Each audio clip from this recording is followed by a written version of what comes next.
গত রাত নড়িয়া থানা এলাকায় টহল ডিউটি করার সময় জনৈক ব্যক্তি আমাকে ফেসবুকে সহ পোস্ট দেখতে পেয়ে আমাকে জানায় যে একটি ব্যক্তি পোস্ট করেছে।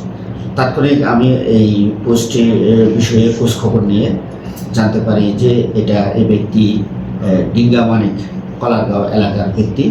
এই ঠিকানা সংগ্রহ করে আমি সঙ্গীয় ফোর্স সহ দ্রুত ঠিকানায় গিয়ে আমি ব্যক্তিকে তার বাসার মধ্যে তাকে পাই এবং বাসায় তাকে উল্লিখিত যে পোস্টের বিষয়ে জিজ্ঞাসাবাদ করলে সে সদুত্তর দিতে পারেনি।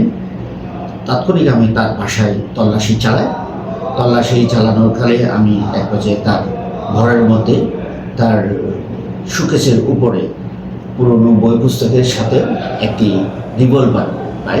পরে রিভলভার পাইয়ে আমি রিভলভারটি চেক করে দেখলাম তার ভিতরে ড্রামের ভিতরে 3টি গুলি সহ পাওয়া যায়।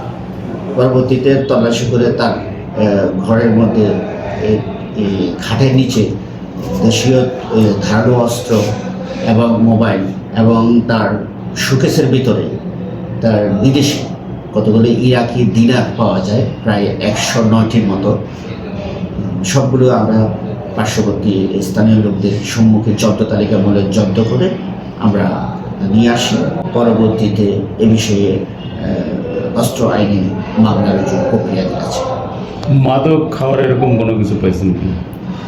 মাদকের বিষয়ে আমরা সংশ্লিষ্টতা বলতে তার ঘরের মধ্যে একটা বক্সের মধ্যে মাদক খাওয়ার যে সরঞ্জামাদি আছে, ফুয়েল এবং দেশলাই এ ধরনের কিছু